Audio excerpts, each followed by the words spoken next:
Distinguished guests, please take your seats and silence your cell phones. The program will begin momentarily.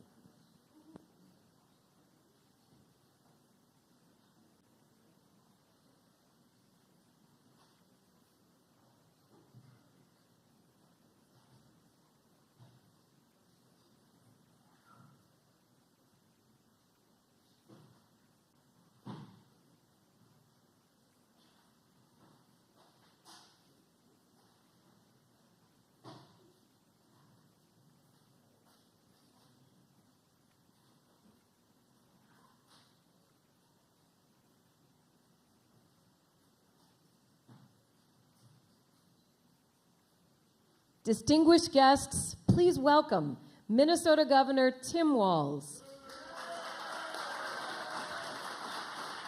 Well, good afternoon. It's good to see a few Minnesotans in the house here in Superior. To the folks at Earth Rider, thank you. Thank you for hosting us. Thanks for creating the jobs here. Thanks for getting a place to gather with community. To our labor brothers and sisters who are here to build this project we're here to talk about, thank you every day for building the middle class. Thank you for bringing the dignity that comes with work and the ability to make sure you can take care of your family. And for all of you, let's give a really big Northland welcome to President Joe Biden today. Look, when President Biden comes to the Northland, he doesn't come to give a divisive speech. He doesn't come to belittle people. He doesn't come to try and divide the country. When President Biden comes to the North Country, he comes back to show that he adheres to his promises. He's coming back today to show us a $1 billion investment in infrastructure that will connect Minnesota, Wisconsin, the United States, and Canada. This is a president that understands, you hear him say it often, America is a country that can do anything when we come together and put our minds to it. He talks about building the middle class from the bottom up and the middle out. This bridge is symbolic of what the president has done. Continue to try and connect us. Continue to try and bring us back together while there's forces out there trying to tell us we can't do this. We should fail. We should be against our neighbor. This president comes and said, I absolutely reject that. This bridge is going to connect Minnesota and Wisconsin, bringing Minnesotans and Wisconsinites together over beer, apparently, which is always a good thing. He's even bringing folks, Republicans and Democrats, together with this bridge. Hell, he even brought people who voted for it and voted against it together on this bridge. But this is about what government should be doing. This is what a leader looks like. This is about a generational investment in infrastructure, moving America to the forefront, a clean energy economy, broadband connected through the Infrastructure Act, highways, bridges, making sure our families are safer and commerce can move. This is exciting stuff. You know what? It's not making fun of people. It's not telling us what we can't do. It's simply doing the work. So I want to thank each and every one of you for showing up today. I want to thank you in advance for your patience as we rebuild this bridge. You know how that goes. The cones will be out for a while. But we're going to create thousands of jobs. And we're going to create a country and an infrastructure that our children can be proud of. Previous generations invested. It's our time. Investing in roads and bridges goes a hell of a lot further than investing in tax cuts for the wealthy. And again, when President Biden shows up with union brothers and sisters, he walks picket lines. He doesn't cross them. And this project is going to have project labor agreements built by Wisconsin and Minnesota skilled craftswomen and men, and it's going to create those jobs that allow them to live the life that they know they should in the Northland. So I want to thank you all for being here. I want to just say how grateful we are that people are focusing on the things that make a difference in people's lives, and Joe Biden and Kamala Harris wake up every single day making those are the things that got done. So promises made 2 years ago, promises kept today. Thank you.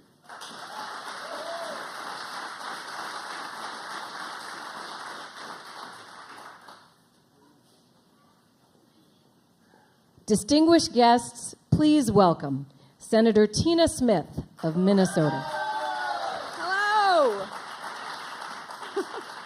It is great to be here to celebrate the tremendous victory for Minnesota and Wisconsin, federal funding for the Blotnick Bridge. You know, this is one of the most important pieces of infrastructure in the entire Midwest. The Port of Duluth is the largest inland port in the world. And without the Blotnick Bridge, none of this port works. 33,000 vehicles cross this bridge every day, connecting people to jobs and education and opportunities. And 950,000 trucks carry nearly $4 billion in domestic and international products. Our economy in this part of the country depends on the Blotnick Bridge to deliver goods and services and to keep our supply chains strong. Projects like this, folks, they take leadership. And I am here to tell you that this Blotnick Bridge funding would not have happened but for the leadership of our incredible governors, Governor Evers and Governor Walz. And it would not have happened without Senator Klobuchar, Senator Baldwin, and President Joe Biden. You know, some leaders talk about infrastructure. They even declare infrastructure weeks, but these leaders delivered. When President Biden took office and Democrats took control of Congress, we knew we had a lot of work to do. You know, for years, the United States exported jobs and imported products. For years, infrastructure was just an afterthought, and our roads and bridges were crumbling, and our drinking water systems were deteriorating, and people all over our states were struggling to try to figure out how to connect to broadband. We needed a completely different approach, one that would invest in America and grow the middle class, and that is what we are doing. We passed once-in-a-generation investments in our country's infrastructure, and that is what we are celebrating today. We're rebuilding our roads and bridges and rail. We're getting clean drinking water and high-speed internet. And we are making sure that the iron and steel and the construction materials are American-made by union labor. This is what this project is all about. This is what President Biden's infrastructure law is all about. This is about building the foundation for communities that work. And so I am so glad to be here today with all of you to thank you for your hard work, because at the end of the day, this is about the hardworking people in Duluth and Superior and the community around, the people that are driving the buses and mining the ore and working in the hospitals and making this community work. So my gratitude is to all of you. We are doing the work that we need to do, and I'm so grateful to be here to celebrate this fantastic success. Thank you so much, everyone.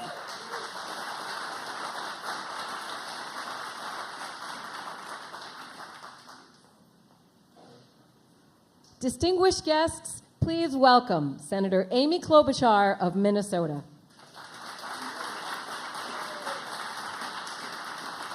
Thank you so much. It is wonderful to be here, and welcome back President Biden to Wisconsin and Minnesota. I love being in Superior. It has unrivaled views of Duluth. I think you guys, yes, that was like a little, you know.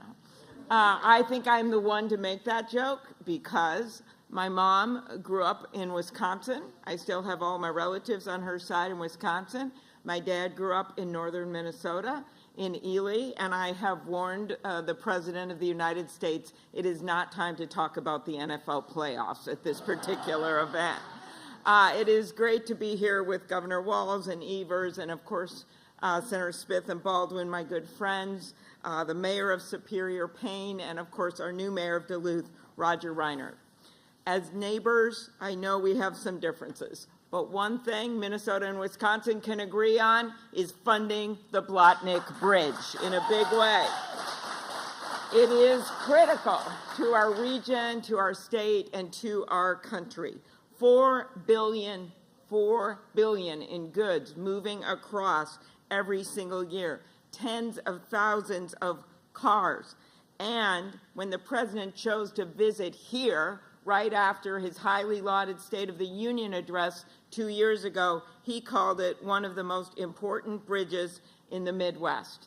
And now, true to his word, less than 2 years later, he comes back with the biggest infra grant in the history of America, right here in Wisconsin, in Minnesota. So yes, this is a long time in coming. As you've probably heard, this bridge opened in 1961. the same year that a little-known folk singer from northern Minnesota named Bob Dylan played his first major gig, true story. Minnesotans know how important this is, as do the people of Wisconsin. In Minnesota, we remember the cracks in our infrastructure when that 35W bridge collapsed. And as I said that day, a bridge should not just fall down in the middle of America. Working together, we got the funding to rebuild that bridge, and that's why, after decades of trying to pass an infrastructure law under President Biden's leadership, Congress came together across the aisle and got that bill done. That is the Bipartisan Infrastructure Law. As former Congressman Jim Oberstar, who we all channel here today, he's looking down, loving this infrastructure big way, as he once said, there is no such thing as a Democratic bridge or a Republican bridge. So we passed that bill, and now we are here to deliver, to get this bridge done, in the president's own words, with regard to another major milestone, the Affordable Care Act is a big effing deal. So this is a historic investment, yes, in this bridge, but it is also an investment in the economy for the future. This is an investment in our roads. It is investment in this incredible port that we love so much, and it is going to build a bridge to the next century. I want to thank the president for investing in Minnesota and Wisconsin, for bringing us these much-needed safety improvements. I want to thank him for the great union jobs that this project is going to create. So let us build this bridge to an even better Northland. Thanks, everyone.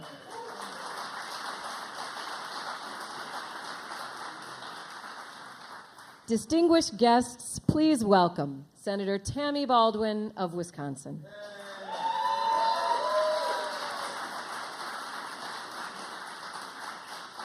Wow.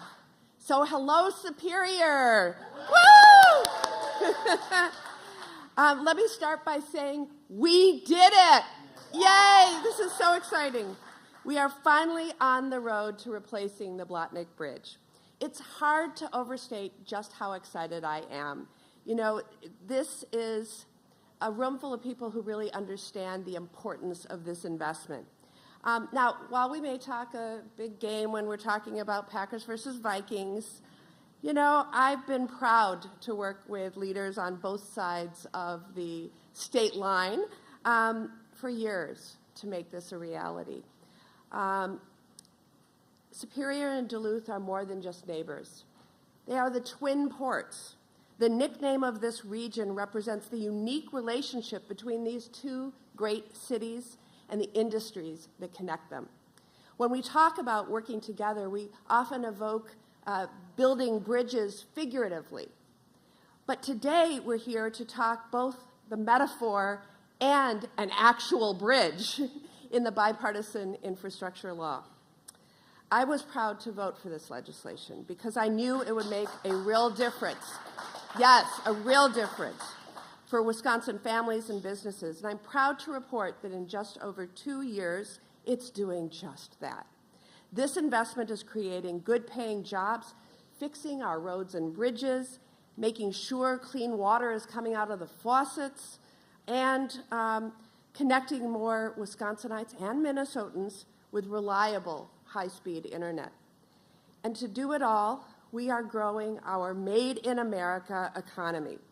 I was especially proud to have successfully fought to include strong Buy America rules so that as we rebuild our infrastructure, we support U.S. workers and Wisconsin workers, manufacturers, and businesses. The Bipartisan Infrastructure Law is not just an investment in our infrastructure, it is also truly an investment in our future. There's no better example of that investment than the Blatnick Bridge.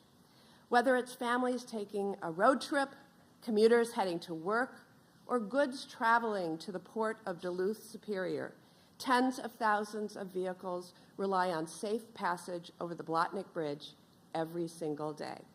But the Blatnick Bridge has served the Twin Ports for more than 6 decades.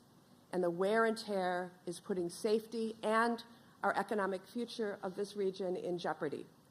2 years ago, President Biden visited Superior to talk about the promise of the Bipartisan Infrastructure Law for communities just like ours. Since that day, I have been a little relentless in making the case for this needed investment.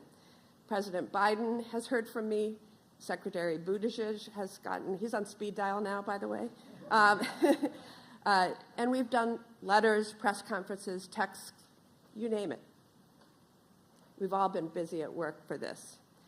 And today, the president is back. Today, the president is back because together we have delivered for Wisconsin and for Minnesota.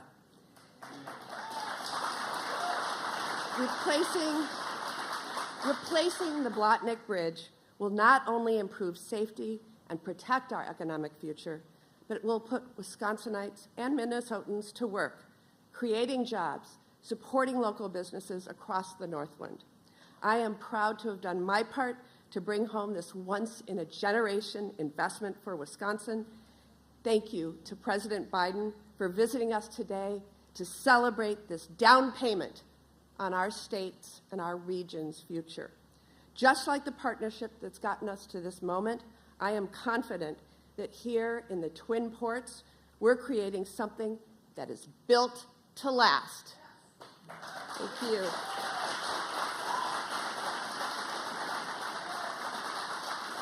Distinguished guests, please welcome Wisconsin Governor Tony Evers.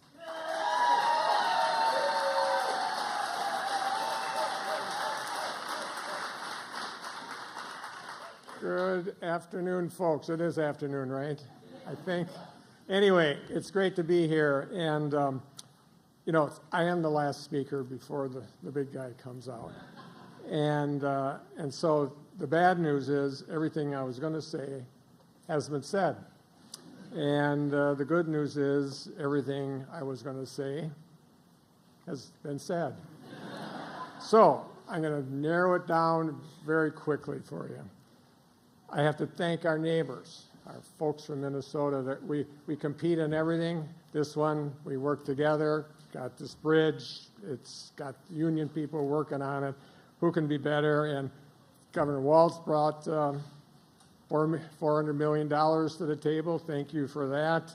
Minnesota DOT took a leadership on this, and the folks that work at the DOT in Minnesota are absolutely great state employees. And of course, we have Senators Klobuchar and Smith and all the good that they work to get the federal money here. That's first. Second one, from our side, from the people of Wisconsin, we got $400 million also.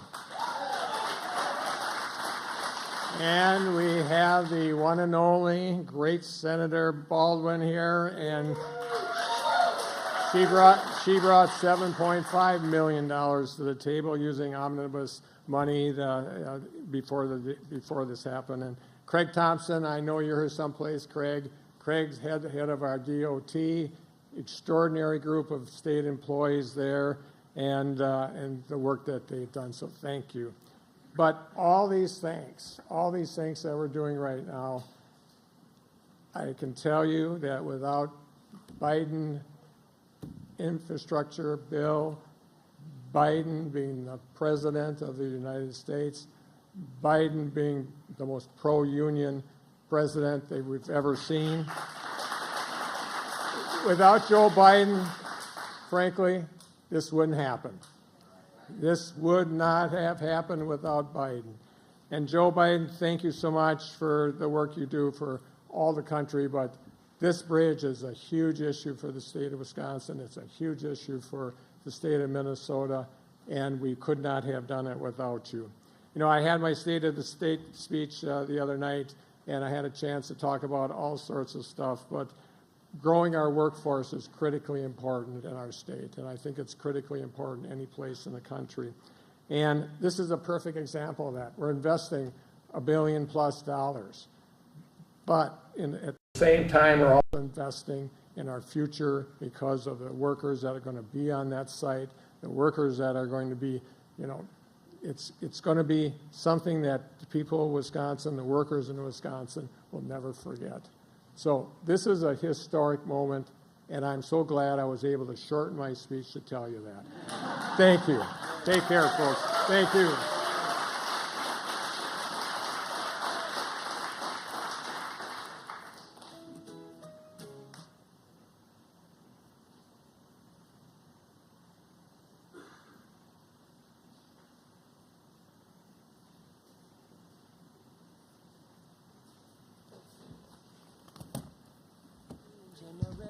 Sharing what you can, nothing more, nothing less. May you know the meaning of the word happiness.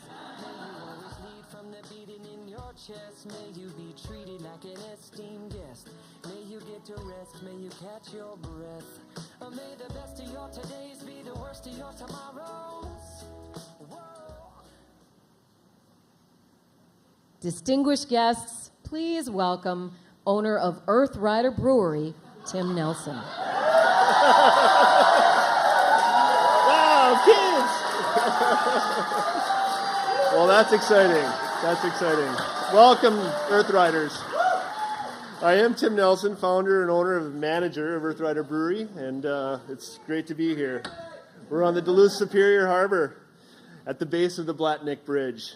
I'm a fourth-generation Twin Ports resident. I deeply understand the importance of the bridge. It connects Duluth Superior community physically, financially, and spiritually, I think. My great-grandparents immigrated from Scandinavia to Superior in the 1800s. Great-grandpa Nikolai Nelson built a bakery about 2 blocks south of here, and my grandma remembered having to row across the bay when she was a teenager. So I founded Earth Rider Brewery at the nexus of the Twin Ports in Superior, Wisconsin's North End neighborhood for a reason. Our brewing draws inspiration from Lake Superior and the people working on the ships, trains, trucks, and grain elevators right in our backyard. Many of our staff, suppliers, and customers live and work on either side of the St. Louis River Bay, so we commute daily across the High Bridge. Simply put, the bridge is critical to my business. The rebuilding of the bridge will be critical to my business's growth and the growth of the local economy. That matters to the people here. It matters to our future. I'm grateful to our elected federal and state officials, President Biden, and for the Bipartisan Infrastructure Law, and that's going to rebuild the Blatnick. It's a big deal. It's a huge deal for us. So please join me in welcoming the President of the United States, Joe Biden.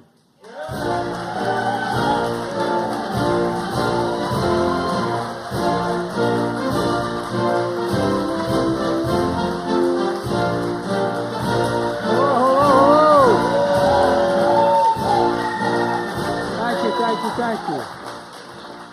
You have a seat, take it. Hello, Wisconsin. From across the bay, hello, Minnesota. Tim, thank you for the introduction. I got to meet his twins and his wife, and no wonder he's here. I tell you what, they're going to keep him here. Look, I'm honored to be with the 2 best governors in America, in the United States of America today. Governor of Wisconsin, Tony Evers. Tony, stand up. And also the governor of Minnesota, Tim Walz. And thanks to the outstanding senators, Tammy Baldwin of Wisconsin. Tammy's the one. And Amy Klobuchar and Tina Smith from the state of Minnesota. If I have all 3 of them on my side, I don't worry about anything. And 2 great mayors, Mayor Payne of Superior, Wisconsin, and Mayor Reinert of Duluth, Minnesota. Stand up, guys.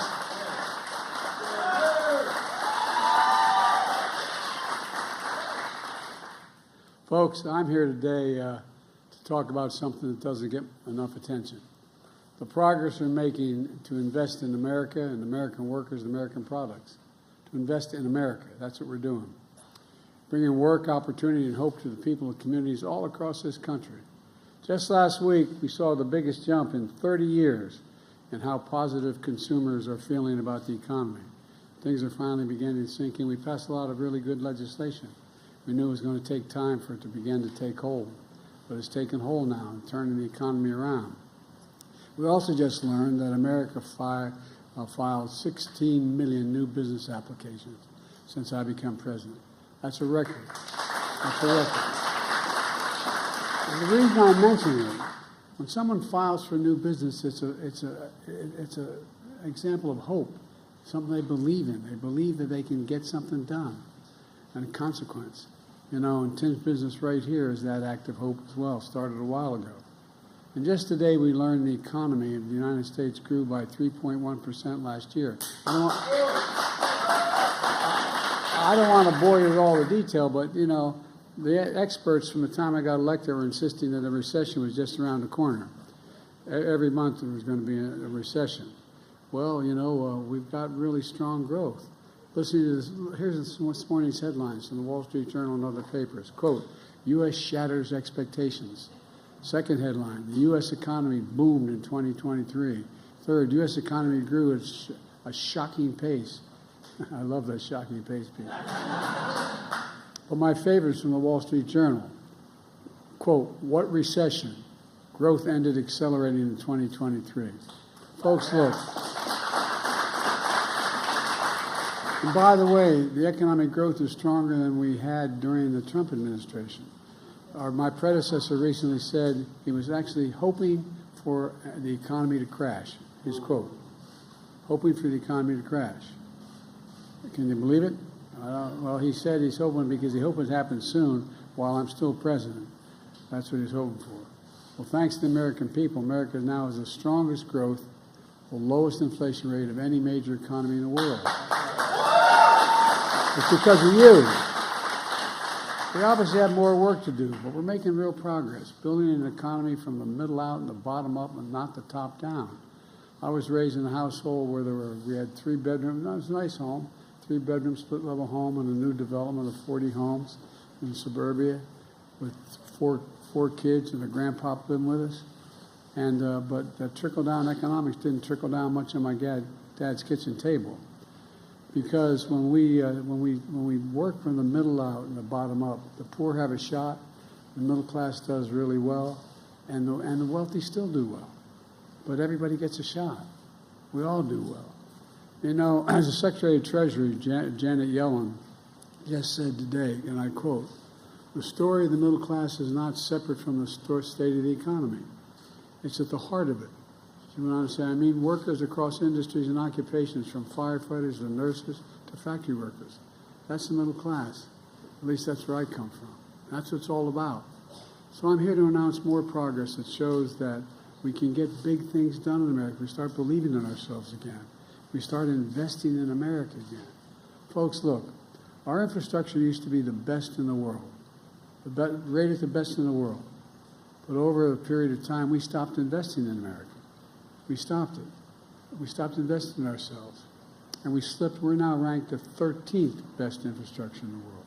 The United States of America, number 13 in the world. How in God's name can we have the strongest economy in the world if we don't have the strongest and best infrastructure in the world? It's not possible. So we're determined to turn that around. We were determined to turn that around in a big way. And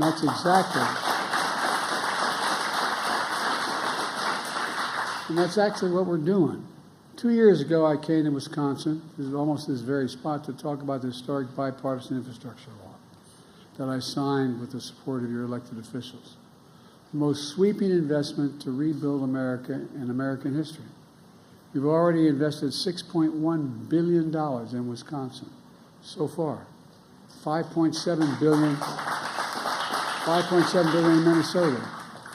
2 years later, I came back to the Black Duke Bridge. I was here 2 years ago. The last time I was here, I came with Tammy, and we're now back this time because we knew this bridge needed a lot of work. Tammy didn't let me forget that either. You know, that bridge opened in 1961, and it connects Minnesota, Wisconsin, you know better than anyone in the world, and over the Lewis Bay. It's a vital link of our nation's economy. Every year, 950,000 trucks use the bridge to carry 3.4 billion tons of goods all the way across America and into Canada. Folks, every day, 33,000 vehicles cross that bridge. The flow of people is so critical to small businesses that rely on it to get customers, employers, goods to their businesses. It's critical. And local businesses like this brewery at the base of the bridge, think what Tim just told us. Tim's family's been here for 4 generations. His great-grandparents moved here from Scandinavia to build a bakery just 4 blocks from here. And as Tim just said, the bridge is critical to his business, his workers, his customers, to the entire local economy. And it's like that in other parts of the country as well. This bridge is also critical to the largest port on the Great Lakes, serving critical industries like forestry, agriculture, clean energy, supporting so many communities. I mean, it really is consequential. But you also know this bridge is in badly corroded condition. It's unsafe for trucks to carry oversized, overweight loads, causing drivers lengthy detours, increasing costs and delays. It's outdated in design. Tight curves have led to higher than average car accident rates, traffic congestion. For decades, people talked about replacing this bridge, but it never got done until today. Until today.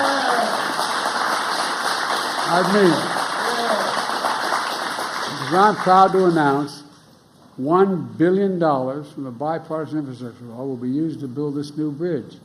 A new bridge that will increase capacity for large trucks and oversized loads. A new bridge with a modern design, wider shoulders, smoother on and off ramp. A new bridge with a shared path for pedestrians and cyclists.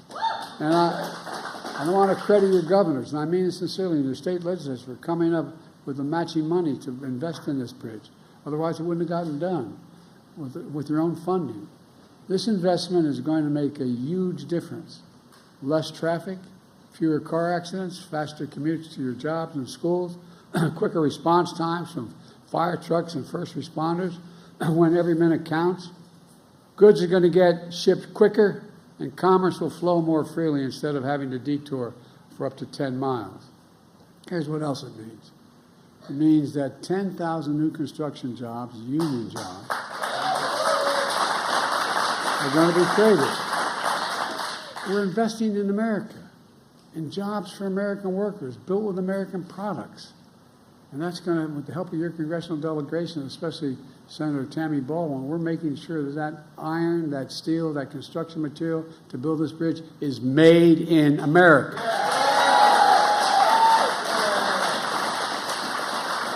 And this funding is part of a larger $5 billion investment led by the Department of Transportation for 37 major projects across America, including bridges, highways, ports, airports. To date, 40,000 infrastructure projects have been announced all across America. And with the support of these great governors and congressional delegation, we're doing other big things. For example, we're making sure every American, including all of you here, have access to affordable high-speed internet. I want to thank Amy for her leadership in this issue. She's been relentless. High-speed internet is essential to today's economy. It's as essential electricity was when Franklin Roosevelt was president. Not a joke. That's why nearly a century ago, Franklin Roosevelt signed the Rural Electrification Act. I know this sounds like it doesn't matter, but it matters a great deal. He signed it to bring electricity to nearly every home and farm in America because it became essential, an essential part of the economic growth of the country, an essential way to access to modern life. And so is high-speed internet today. In Wisconsin and Minnesota, we're investing $2.5 billion, $2.5 billion in high-speed internet. And we're going to save more than 600,000 families in these two states up to $30 a month in internet bills. The household I came from, that matters. Those $30 at the end of the month bills will add up when you're living on a fixed salary. We're also investing $1.1 billion in your state to provide clean water and replace poisonous lead pipes. Every lead pipe's going to be taken out. You turn on your faucet and drink clean water without getting sick. You know, a recent study shows that reducing lead exposure for children has the same effect on a student's test scores as reducing the size of a class they're in from 22 to 15. 1/10 the cost it is. It matters. It affects the ability of the brain to function.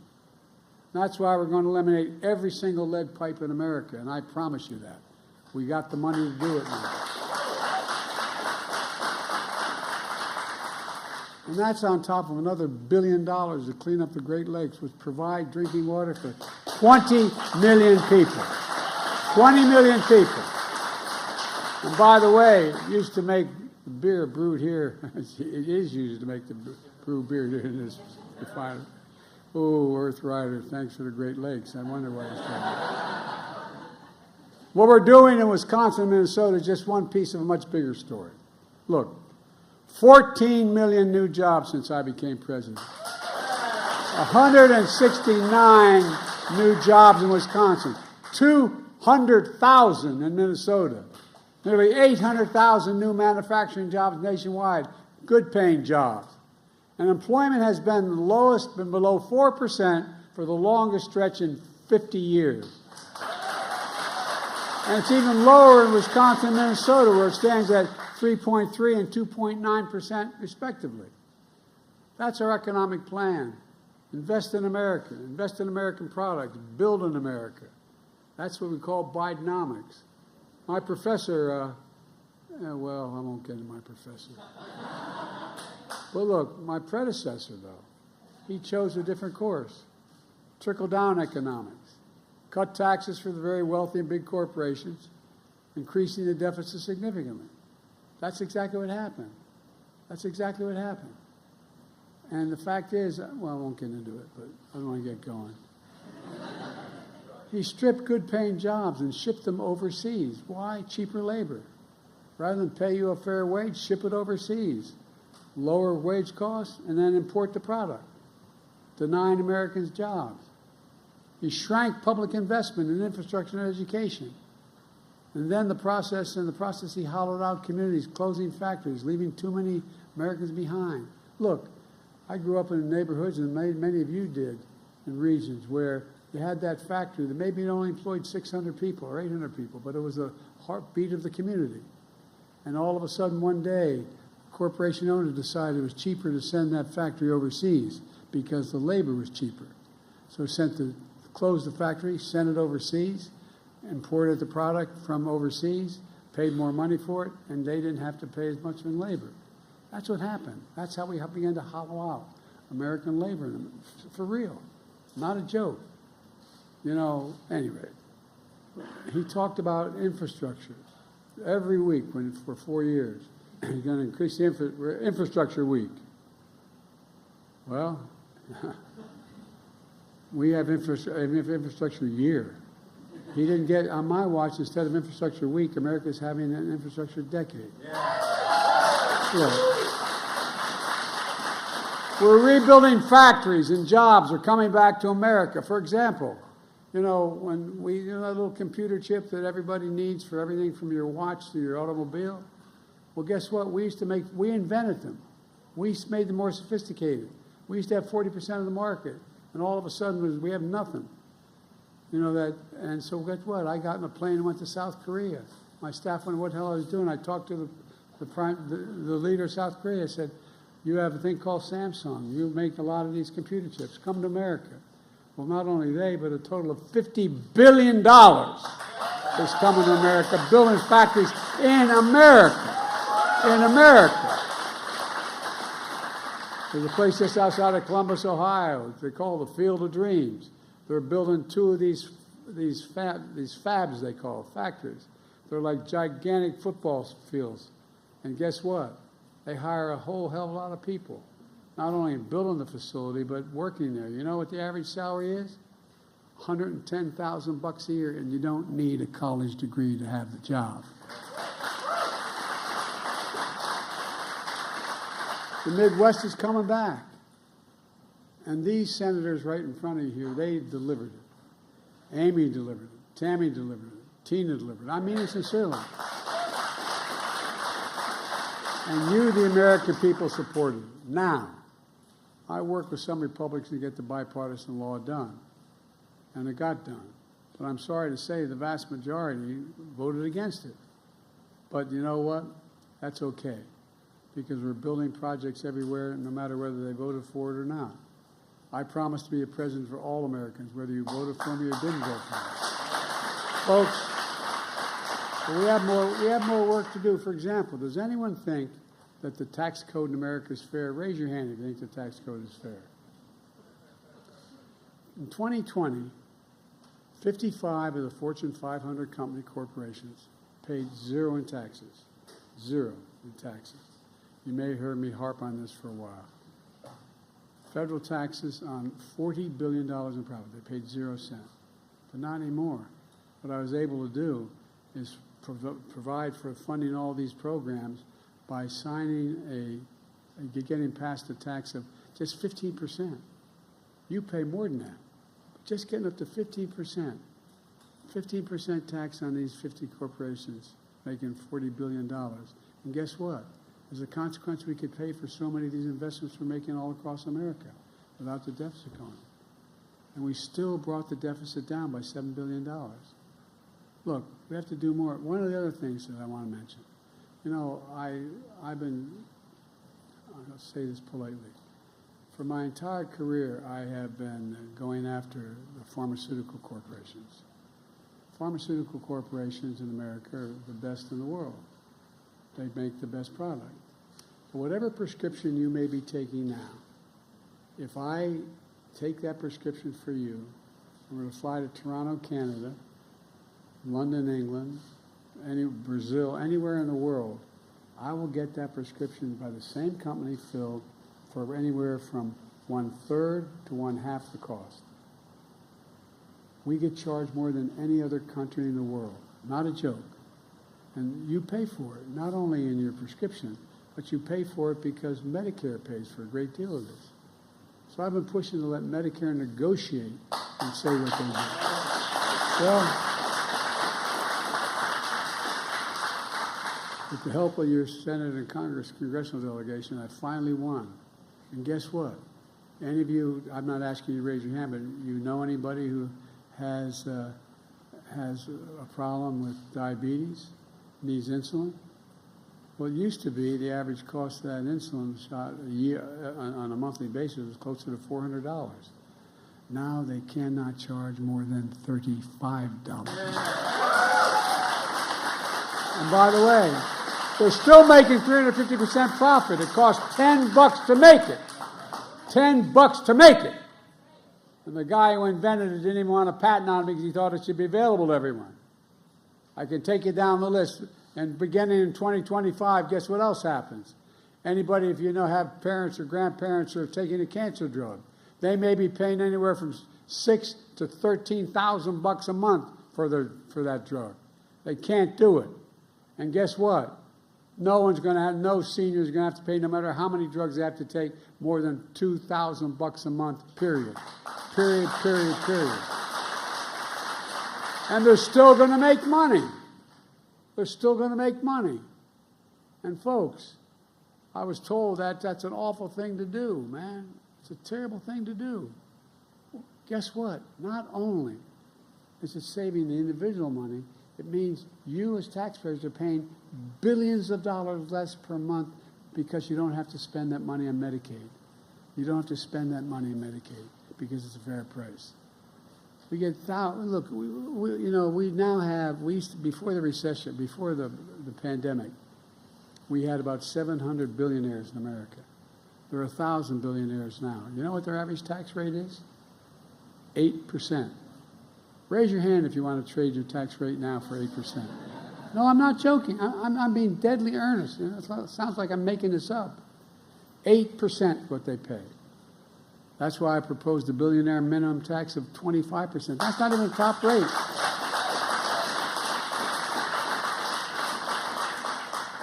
If billionaires and big corporations paid even close to their fair share, we could strengthen Social Security and Medicare, bring down the cost of child care, elder care, working class and middle class people would all be better off, and it wouldn't cost a penny because they make $40 billion would be coming into it. And it's not, I mean, it's just basic fairness. you know, it's the right thing to do, and we can get this done. And I'll be damned, in the last year of this administration, I'm going to get it done. Let me close with this. I'm going on too long. I apologize. I get a little tied up here. This bridge is important, but the story we're writing is much bigger than that. When you see the shovels in the ground and cranes in the sky and people hard at work in these projects, I hope you feel a renewed sense of pride. Pride in your community. Pride in what we can do. Pride in America. Pride knowing we can get big things done still together in America. We're the only country in the world that's come out of every crisis we've gotten into stronger than we went in. Not a joke. The only country in the world. For God's sake, this is the United States of America. The United States of America. And the real heroes in this whole story, the American people are starting to speak up. American workers, American people doing the work to bring communities back to the country in ways that was before and in the future. That's what America does. That's why I've been never more optimistic about the future. We just remember who in God's name we're the United States of America, and there's nothing beyond our capacity when we do it together. Let's start working together for God's sake. God bless you all. May God protect our country. Thank you.